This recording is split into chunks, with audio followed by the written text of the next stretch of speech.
السلام علیکم ورحمۃ اللہ وبرکاتہ۔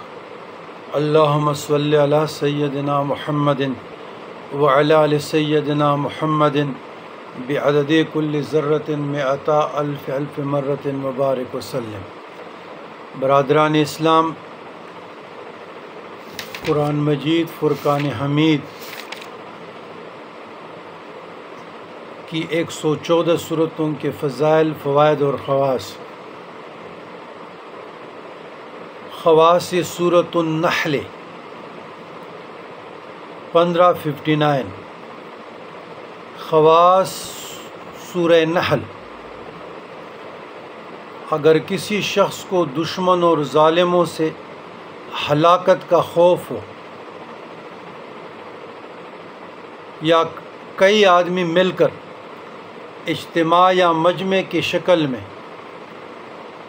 70 بار اس سورت کے یا 100 بار تلاوت کی جائے، پڑھیں، تو دشمن اس کا مطیع پر منبردار ہو جائے گا۔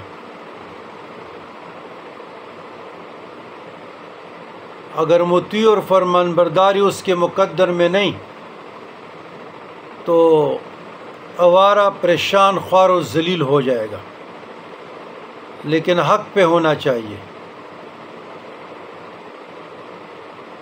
بعض علاقوں میں، گاؤں میں، محلوں میں کچھ لوگ طاقتور ہوتے ہیں، اقتدار میں ہوتے ہیں، پیسے والے ہوتے ہیں، تو ان کا نشے اترتا نہیں ہے، نہ ان کی اولاد کا۔ عجز و انکساری دور کی بات، اہل محلہ اس سے پریشان رہتے ہیں۔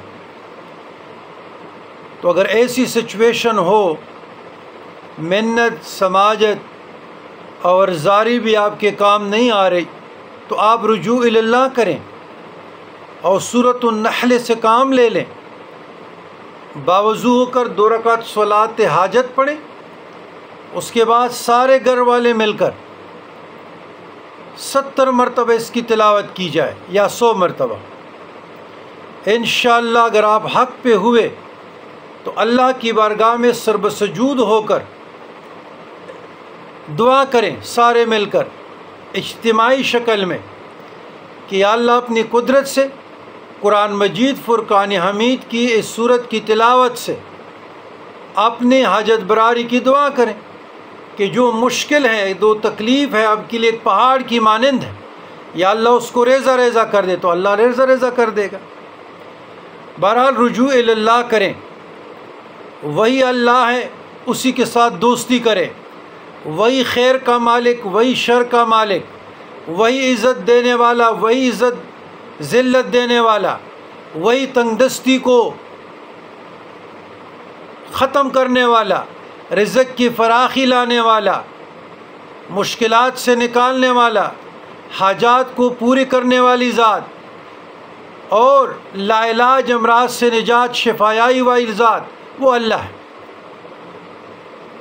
انسان کے بس میں دعا ہے، انسان کے بس میں عجز انکساری ہے، نہ آپ کو خیر دے سکتے، نہ آپ کو شر دے سکتا ہے۔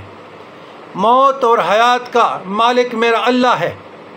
جو کام بھی آپ کریں اللہ کے لیے کریں، اور یہ بارہا میں اپنے خانقاہی سسٹم میں بھی فالوورز کی، مریدین کو بھی بتاتا ہوں، تو کہ جو بھی آپ کام کریں اللہ کے لیے کریں۔ آپ کے بہن بھائی ہیں، آپ کی بیوی ہیں، آپ کے رشتہ دار ہیں، آپ کے مریدین ہیں، آپ کے بیٹیاں ہیں، یا آپ کے اولاد ہے، شریعت مطہرہ میں جو حقوق آپ کے ذمے اللہ نے فرض کیے ہیں، اس کے مطابق پوری ہونے کی ہمت کرو، کوشش کرو، اور بااخلاق زندگی گزارو۔ اخلاق سب سے وزنی چیز ہے، روز قیامت تولا جائے گا۔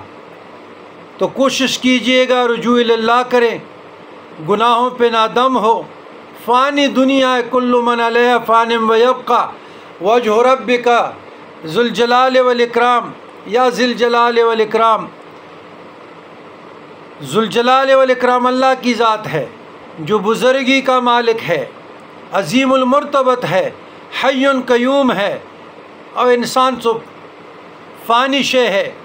آج یہ قوت، یہ طاقت، یہ دبدبہ مٹی کے نیچے جائے گا۔